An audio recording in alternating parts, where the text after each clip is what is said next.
नमस्कार, स्वागत है आपका न्यूज 19 में। मैं पुलकित सक्सेना आप लोग के साथ। आइए नजर डालते हैं दोपहर की तमाम बड़ी खबरों की ओर। राजस्थान में होली से ठीक 7 दिन पहले फिर से डर की वापसी हो गई है। सोमवार को प्रदेश में 602 नए मरीज मिले, जबकि 16 फरवरी को यह आंकड़ा 60 तक लुढ़क गया था।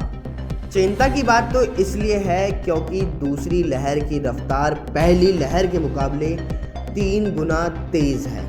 तब 60 से 600 मरीज तक पहुंचने में 92 दिन लगे थे और इस बार महज 33 दिन ही लगे हैं। यही नहीं, सोमवार को मौतों ने भी पिछले 76 दिन का रिकॉर्ड तोड़ दिया और पिछले 5 मौतें प्रदेश के अंदर 24 घंटे में हुई। एक साल पहले 22 मार्च को ही जनता कर्फ्यू लगा था।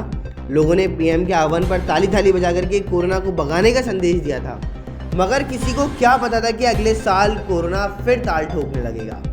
और एक दिन पहले ही जयपुर में 8 शहरों में नाइट कर्फ्यू लगाया गया। हालांकि केंद्र सरकार पहले ही कह चुकी है कि नाइट कर्फ्यू से ज़्यादा फायदा नहीं होता। ऐसे में मास्क और दूरी का मंत्र ही सबसे ज़्यादा कारगर है।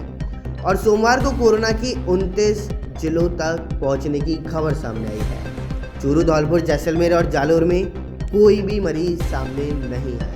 जयपुर के अंदर सर्वाधिक 148, कोटा में 89, जोधपुर में 53 और 1 जनवरी 2021 को कुल 2700 मौतें सामने आई थी और 100 मौतें होने में 80 दिन लगे, पर सोमवार को 5 लोगों की जान चली गई। रात करीब 11 बजे आए तेज तूफान ने जनजीवन अस्त व्यस्त कर दिया। जिले में पिछले 20 साल में ऐसी आंधी लोगों ने नहीं देखी। देर शाम तक मौसम सामान्य था, लेकिन रात करीब 11 बजे एकाएक शुरू हुई आंधी ने ऐसी तबाही मचाई कि सब कुछ चौपट रह गया। आंधी इतनी तेज थी कि लोगों ने घर से बाहर निकलने की हिम्मत भी नहीं जुटाई और करीब 1 घंटे तक तूफानी आंधी चली है। मौसम विभाग ने सोमवार देर रात फिर तूफान की चेतावनी दी और इसके बाद कलेक्टर आशीष मोदी ने प्रशासन को अलर्ट मोड पर रहने के लिए निर्देश दिए हैं। जैसलमेर शहर सहित पूरे जिले में पाकिस्तान की तरफ से आए तूफान ने सबको हिला करके रख दिया। देखते ही देखते आसमान में धूल के गुब्बारे के साथ 58 किलोमीटर प्रति घंटे की रफ्तार से तूफानी हवाएं चलने लगी। घरों के दरवाजे व खिड़कियां हिलने लगे। छपरे व टीन शेड तिनके की तरह बिखर गए। छतों की दीवारों पर रखे भारी पत्थर भी तेज आंधी में उतर करके सड़कों पर बिखर गए और नहरी क्षेत्र के किसानों की समस्याएं खत्म होने का नाम नहीं ले रहे।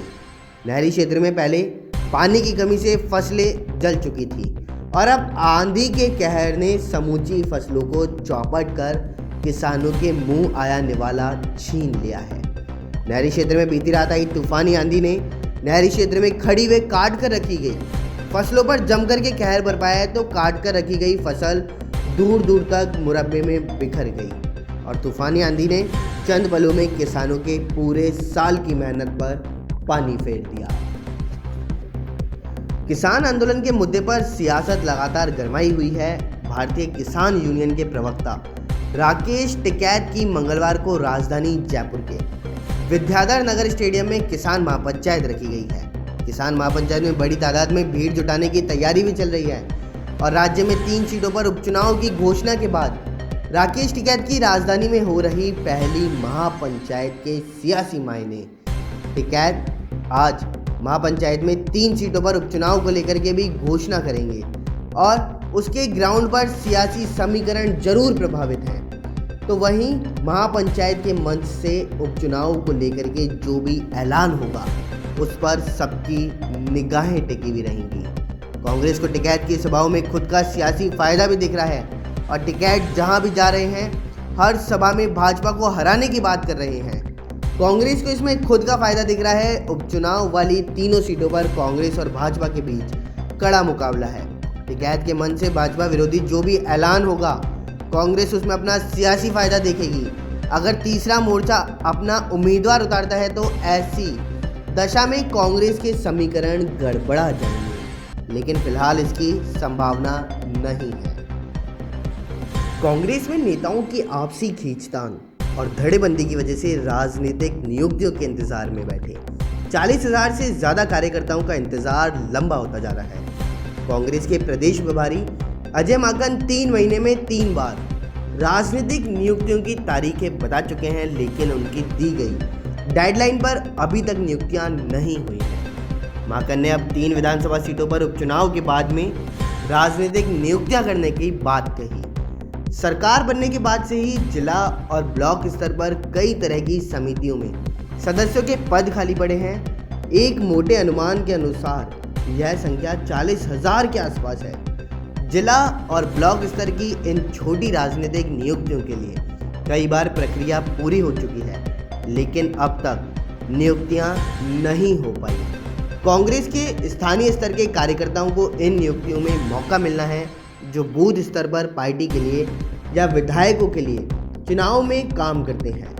विधायकों और पार्टी पदाधिकारियों को 3 फरवरी को एक प्रोफार्मा देकर के चहेते कार्यकर्ताओं के नाम भी मांगे गए थे और यह कवायद 2 साल में कई बार हो चुकी है। इससे पहले पिछले साल मार्च में सूची बनी थी, लेकिन बाद में सचिन पायलट खेमे की बगावत के कारण हालात बदल गए और सब कुछ धरा का धरा रह गया था। दोपहर की तमाम बड़ी खबरों में फिलहाल इतना ही। देखते रहिए न्यूज़ 19। नमस्कार।